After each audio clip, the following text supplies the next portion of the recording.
Antes de comenzar con los primeros auxilios, vamos a ver qué es el delito de omisión de socorro.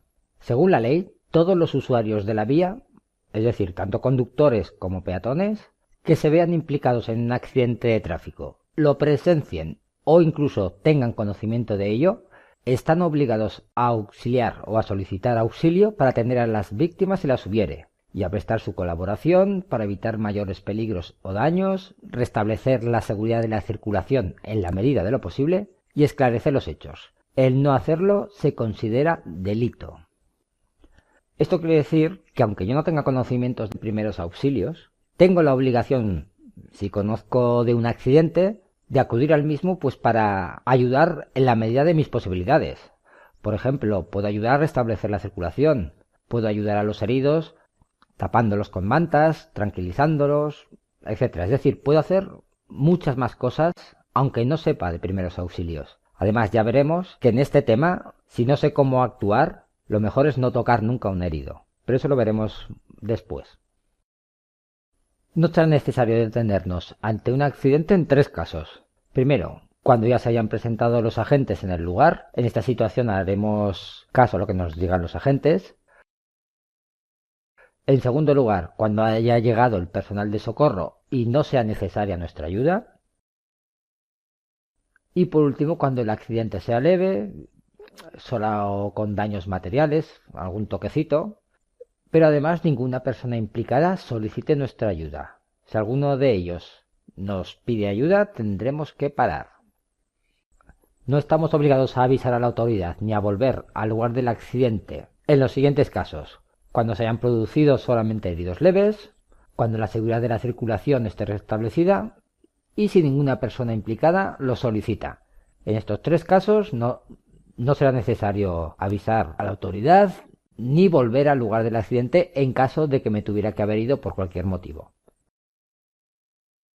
Por otro lado, estamos obligados a detenernos y avisar a la autoridad cuando hay alguna persona muerta o herida grave. Aquí siempre hay que avisar a la policía. También cuando alguna persona implicada lo solicite. O bien cuando la circulación no esté restablecida. Es decir, a causa del accidente se está formando un atasco, los coches no pueden circular, pues en ese caso tenemos obligación de llamar a los agentes. Bueno, pues hemos presenciado un accidente y nos detenemos. Vamos a ver cómo deberíamos actuar. El 60% de los fallecidos se producen en la siguiente hora posterior al accidente, por lo que es fundamental aplicar un protocolo de actuación, es decir, tener las cosas muy claras. Este protocolo se llama PAS. P de proteger, para evitar nuevos heridos y nuevas lesiones. A de alertar a los servicios de urgencia. Y 3, socorrer. En cualquier accidente debemos seguir siempre estos 3 pasos. Pues vamos con el primer paso, que sería proteger el accidente. Mucha gente con los nervios, con el ansia de ayudar, se olvidan de este primer paso y lo que se puede producir pues es un nuevo accidente. Para empezar, tendremos que dejar nuestro vehículo fuera de la vía, donde no constituya ni un obstáculo ni un nuevo peligro. Es decir, que nuestro vehículo no pueda provocar un nuevo accidente. Después debemos señalizar dicho accidente con los triángulos y además nosotros mismos también nos tendremos que poner el chaleco. Se producen muchas muertes precisamente por esta causa, por no colocarse el chaleco. En caso de que no exista ninguna persona muerta, pues intentaremos retirar los vehículos accidentados y apagaremos el contacto de los mismos. En caso de que haya algún fallecido, debemos de dejar todo como está para la posterior investigación, a no ser que constituya un peligro serio para el resto de usuarios. En ese caso, moveremos lo que sea necesario. Y en caso de falta de luz, pues iluminaremos el escenario pues con las luces de nuestro vehículo. Lo colocaremos de tal manera que nuestras luces iluminen la zona afectada. Una vez que hemos protegido y señalizado el accidente y a nosotros mismos, vamos a avisar al 112 para solicitar la ayuda. Aquí también es muy importante no ponernos nerviosos y hablar con calma y con serenidad. ¿Qué datos vamos a tener que dar? En primer lugar, nuestra identificación, nuestro nombre. Después, el lugar exacto del accidente. Pues la carretera donde estamos, el punto kilométrico y el sentido. Después tendremos que hacer una breve descripción del accidente, pues cuántos coches hay accidentados, cómo ha sido el accidente, si es un golpe lateral, un golpe por detrás, si el coche ha dado vueltas de campana, etc. Y por último, nos pedirán el número y estado de los heridos, pues para saber cuántas ambulancias tendrán que enviar. Es importante saber que debemos permanecer en el lugar del accidente o volver a él en los casos mencionados con anterioridad. Ya hemos protegido el accidente, hemos avisado a emergencias y ahora nos queda auxiliar a los heridos. Aunque no tengamos conocimientos de primeros auxilios, siempre hay unas cosas o unas actuaciones que podemos realizar. En primer lugar, evitaremos que los heridos anden, ni siquiera moverlos, a no ser que sea imprescindible, porque podremos agravarle las lesiones. También debemos aflojar las prendas que puedan dificultar la respiración, pues si tienen corbata se la quitamos, desabrochamos la camisa, todo para que respire mejor. Es importante taparlos siempre con una manta para mantenerlos en calor, tanto en invierno como en verano, siempre tapados. No deberemos abandonarlos, estar siempre con ellos para vigilarlos y para tranquilizarlos. Muy importante, no quitar nunca el casco de un motorista en caso de accidente de moto. Nunca dar bebidas ni medicamentos. Todavía hay gente que piensa que dándole un buen lingotazo de alcohol la persona va a entrar en calor y lo único que hacemos es deshidratarlo. Y ya sabes que esto de automedicarse, nada. También tienes que saber que los heridos más graves son los que no dicen nada. Una persona que está gritando y pidiendo ayuda puede tener heridas, pero no estará tan grave como una persona inconsciente. Y una cosa fundamental es nunca hacer nada que no sepamos hacer. Nunca, en este caso, esperar auxilio.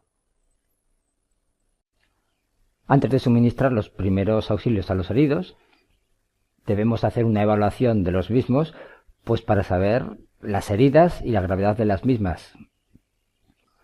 Esta evaluación se va a realizar en 3 pasos. En primer lugar, efectuaremos la evaluación primaria, mediante la cual evaluaremos las constantes vitales del herido. Si fuera necesario, pasaríamos a la evaluación secundaria.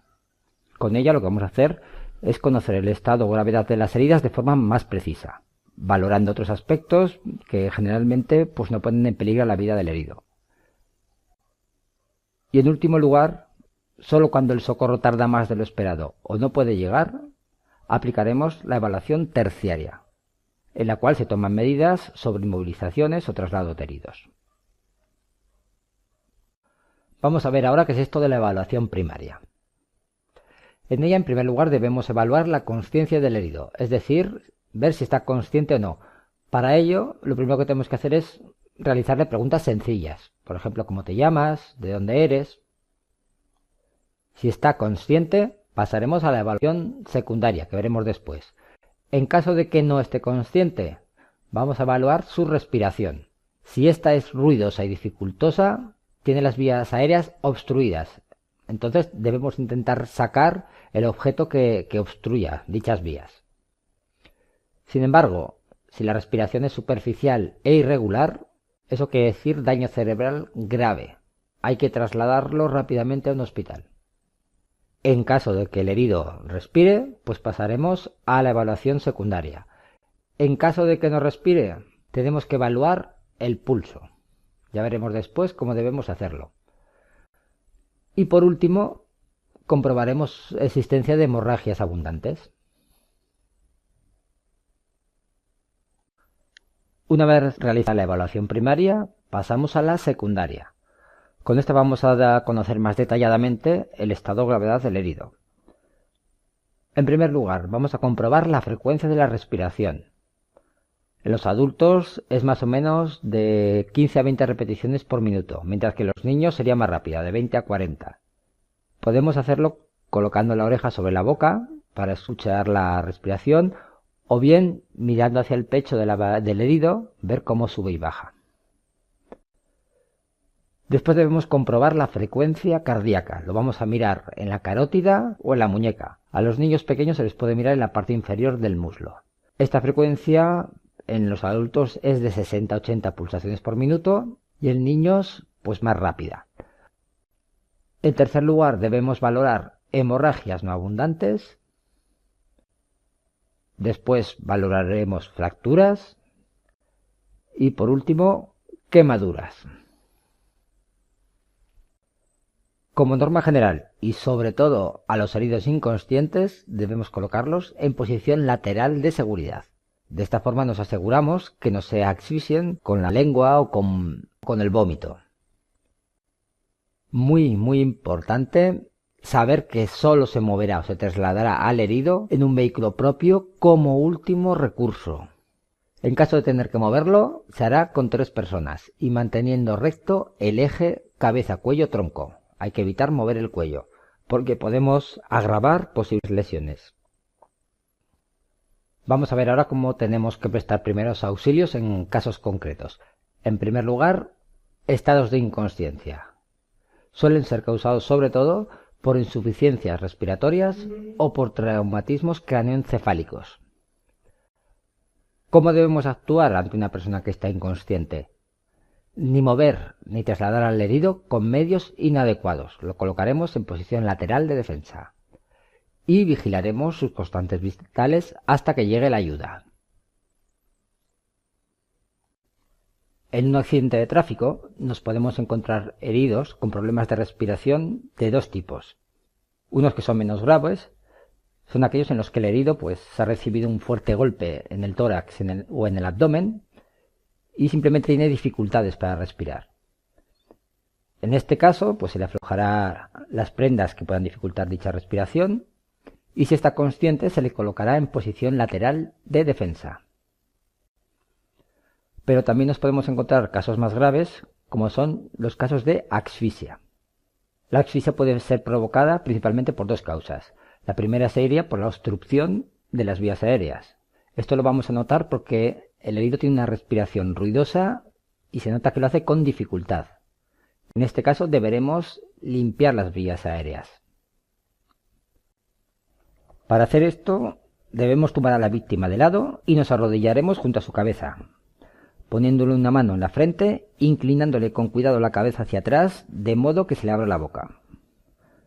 Después, con el dedo índice en forma de gancho, le extraeremos los cuerpos extraños que le estén obstruyendo la tráquea y a continuación, con la otra mano le levantaremos el mentón con las yemas de los dedos y comprobaremos si la víctima respira. En caso de que continúe sin respirar o lo hace con dificultad y con ansiedad, puede ocurrir que los cuerpos extraños se encuentren más abajo de la tráquea, a un nivel más profundo. Entonces ayudaremos al accidentado a expulsar dichos objetos, tumbándolo boca arriba y presionando enérgicamente con las manos sobre su abdomen, por encima del ombligo, hacia el tórax.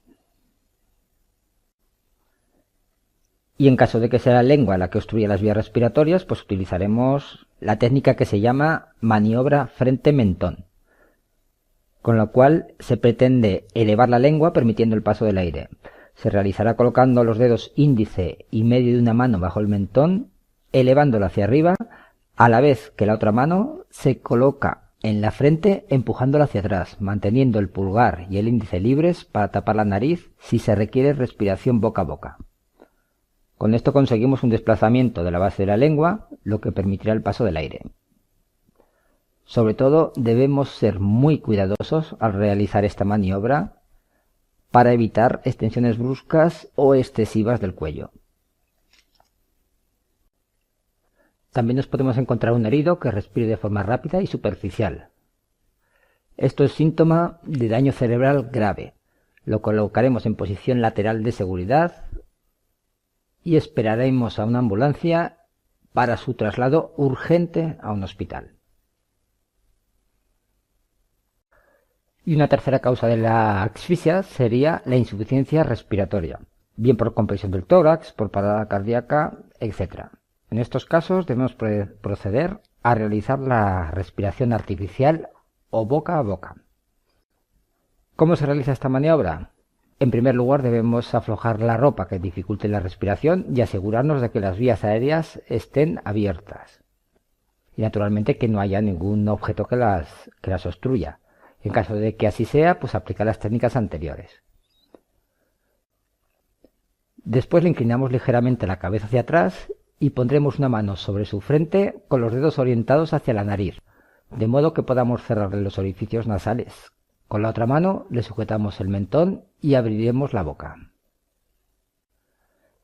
Inspiraremos profundamente hasta llenar nuestros pulmones de aire y nos inclinaremos sobre la víctima, juntando todo lo posible nuestros labios con los suyos, cuidando de que el aire que le vamos a insuflar no se escape. Insuflamos el aire por la boca de la víctima hasta que veamos que su tórax asciende. Y manteniendo la cabeza de la víctima inclinada hacia atrás, retiraremos nuestra boca de la suya y observaremos si el tórax desciende. Si el tórax de la víctima sube cuando estamos insuflando el aire y baja cuando retiramos la boca, la insuflación ha sido correcta. Haremos 2 insuflaciones y luego comprobaremos si hay respiración.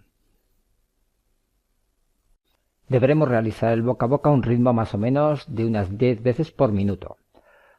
A los bebés se les realizará el boca a boca nariz, a un ritmo de unas 15 o 20 repeticiones por minuto, aunque naturalmente soplando con un poco menos de fuerza que una persona adulta. Y debemos seguir continuando con el boca a boca hasta que el herido se recupere o bien hasta que lleguen las asistencias sanitarias.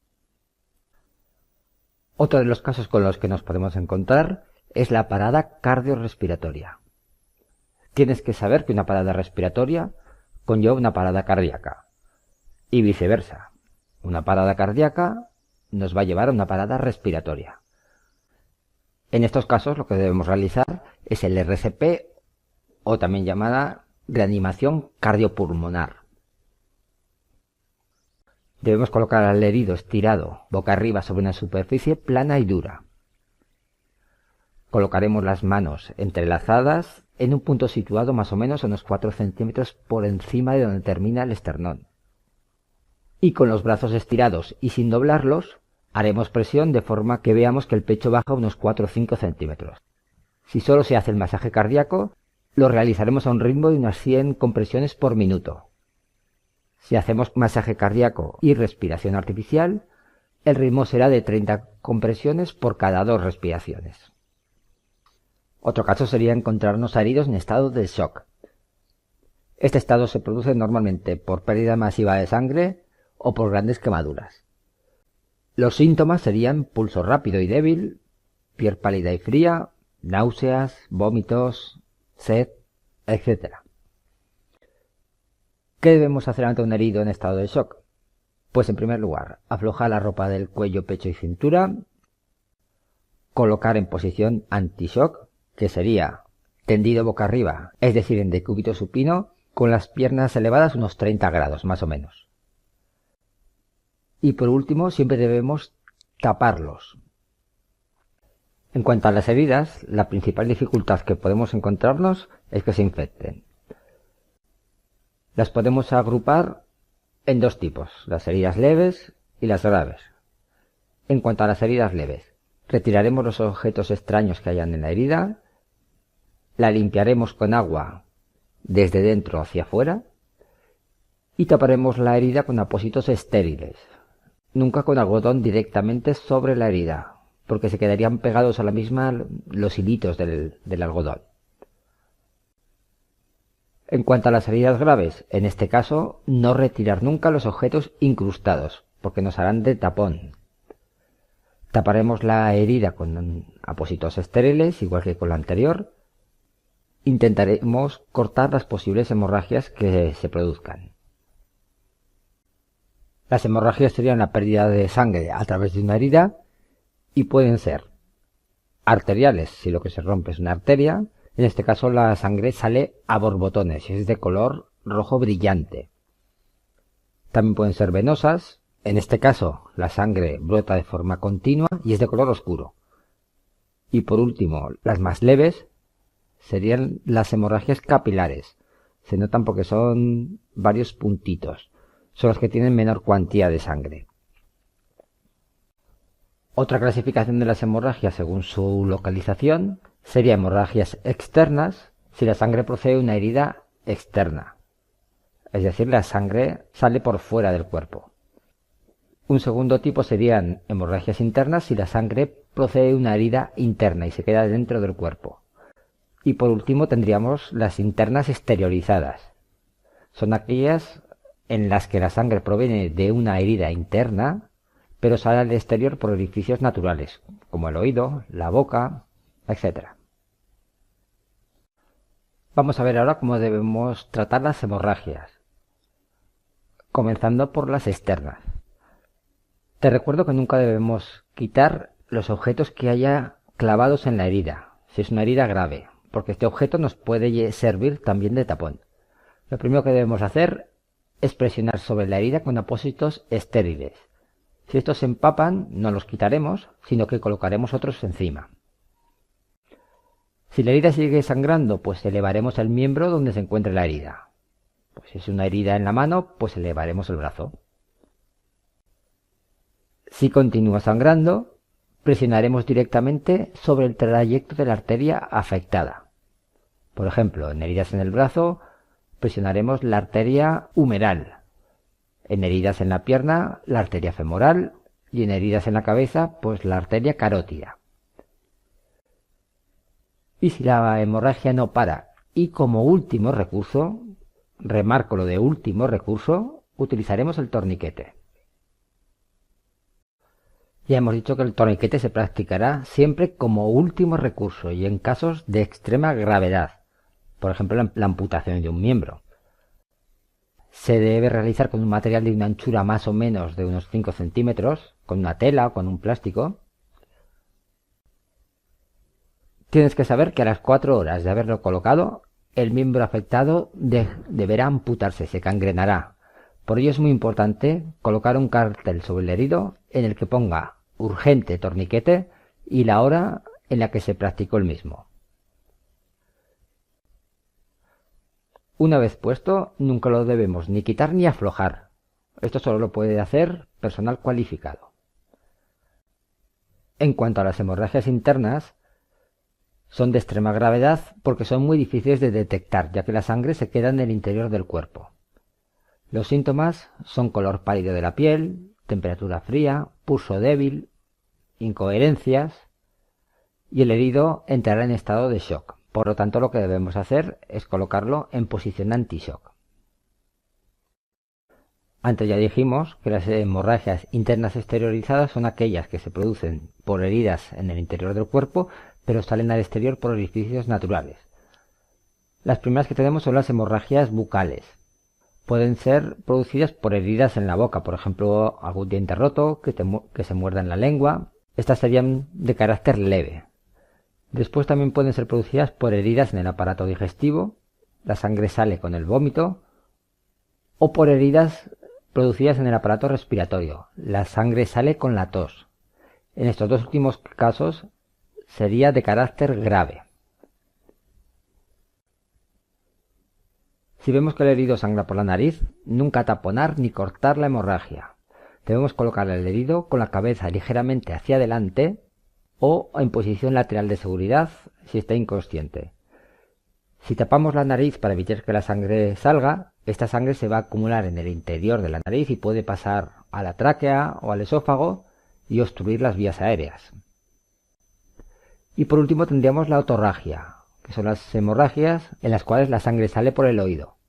Debemos de cubrir con una gasa sin presionar ni taponar y colocarlo en posición lateral de seguridad, del lado del oído que sangre.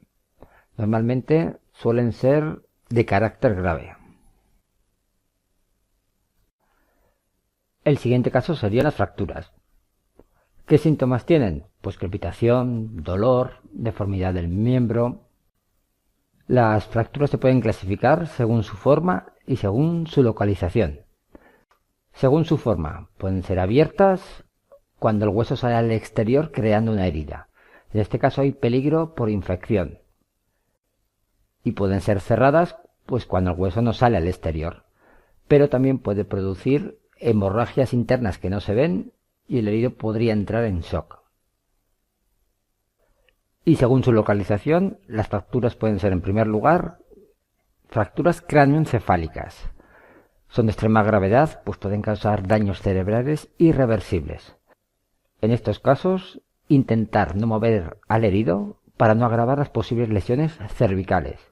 Solo en caso de que esté inconsciente, colocar en posición lateral de defensa.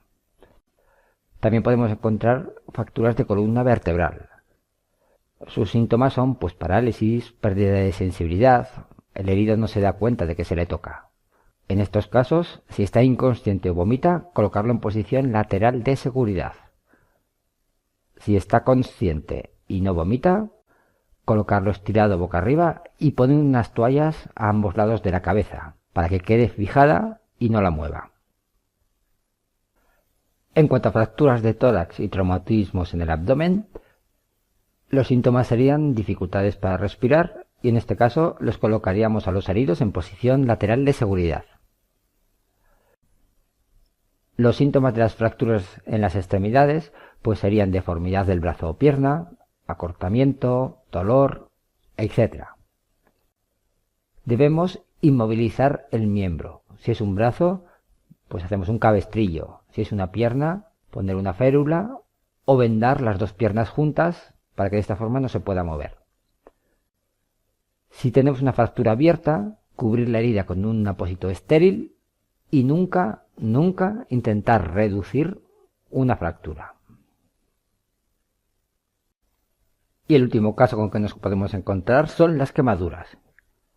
En caso de que un herido esté ardiendo, pues extinguir el fuego cubriéndolo con una manta o similar, o bien si no es posible, pues haciéndolo rodar por el suelo. Como caso excepcional, se podrá utilizar un extintor, pero nunca dirigir el producto hacia las zonas desnudas del cuerpo. No debemos retirar la ropa de la zona quemada y elevar esta zona si es una extremidad. Debemos aplicar abundante agua fría y nunca poner otros productos como pomadas, cremas o similares. Tampoco debemos cortar ni pinchar las ampollas. Y por último vendaremos la zona quemada. Aquí hay que tener en cuenta que no debemos vendar dos zonas juntas. Por ejemplo, si la quemadura está en la mano, debemos vendar cada dedo por separado. Y para terminar con los primeros auxilios, vamos a comentar el tema de traslado de heridos. Ya hemos dicho alguna vez que solo en casos excepcionales se podrá trasladar a un herido en un vehículo no destinado a ese fin. En caso de tener que hacerlo, pues lo colocaremos en una posición adecuada y de forma que no pueda moverse. Y con esto terminamos.